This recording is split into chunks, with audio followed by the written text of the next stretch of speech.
So it's called the Wild Prose Reading Series, and I started it in January 2023.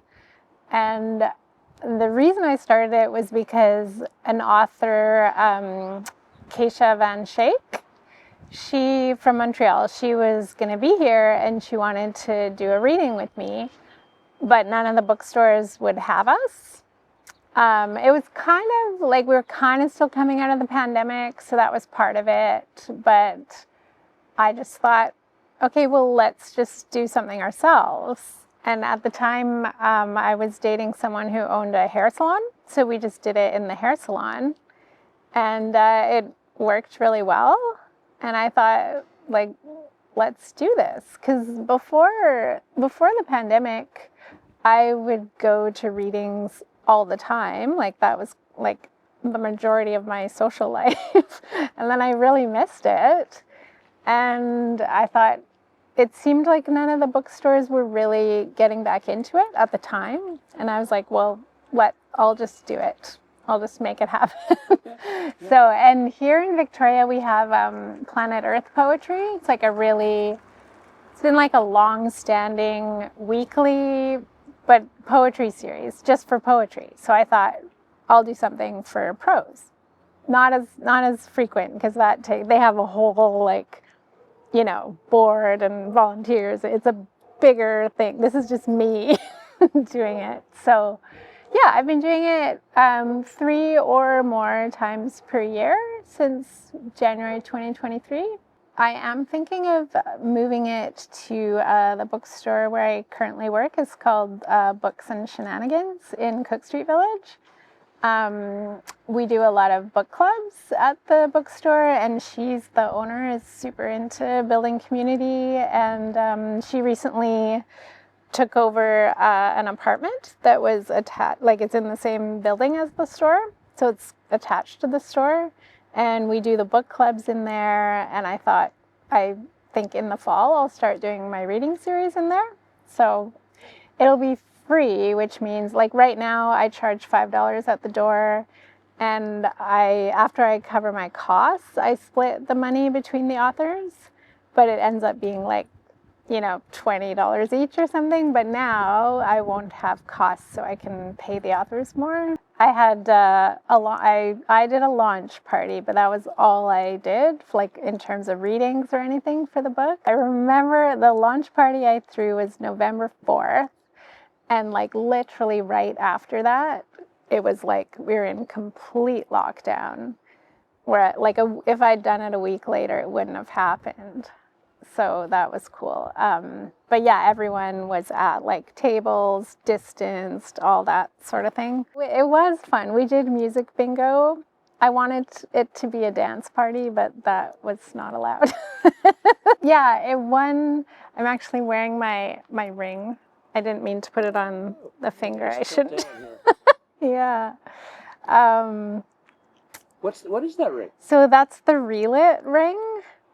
And yeah, so the book won the Relit Award that year, which was like, that's like the best thing that's happened to me as a writer, because that's the only thing I've ever won. Like, I've been longlisted, shortlisted, but I've never won anything until I won the Relit, and so that meant a lot.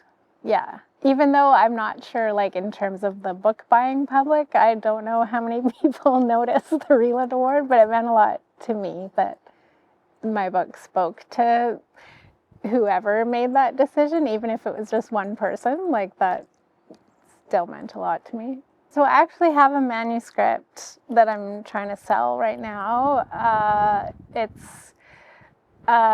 It's called Girl on Paper. I think that title will stick. And it's about a girl in grade 12. It's set in Edmonton, which is where I grew up. And it's set also in the mid-90s, which is when I came of age. And the main character is into Riot Girl, which was like a punk movement, a punk feminist movement. and she makes a zine. So the novel, I heard this term recently, it's called an episodic novel. So like it's not a novel in stories per se, because each chapter isn't really a complete short story on its own, but you could think of them as like episodes of a teen drama, maybe. But I don't want to emphasize the teen part of it because I feel like that's it's not a yes, yeah, it's not a YA novel. It is very much a novel that adults would enjoy, and it's told from the first person retrospective point of view. So like, it's told with an adult's insight into like her own life when she was 18. But the zine, there's also the main character's zine in it. So like you get that perspective of her as an 18-year-old through the zine, if that makes sense. And it has like tape, like when you make a mixtape in the playlist. I'm sure I've lost the term. It's not a playlist, but so I use like real cassette tape things and wrote the song lists on them, and that's part of the zine. So like each chapter has like a playlist on a mixtape that goes with it, kind of the theme of it. And I got all these old Rolling Stones and GQs from the 90s, from Value Village. So it's like collage, but all the images are from the era that the book is set in. So, and even all the, like, because she'll cut out like words, all the fonts and everything are from the 90s, because all of that changes, right? Like you can tell, you look at something, you're like, oh, that's something from the 90s. Yeah, so there's that, and I'm also writing something new now that we're on the third chapter of, but it sort of involves climate grief, and then it's also sort of about the Canadian publishing industry in a way, because it's sort of like a commentary on it, because a lot of the characters are writers, and that's just kind of coming out. So we'll see what it ends up being, but.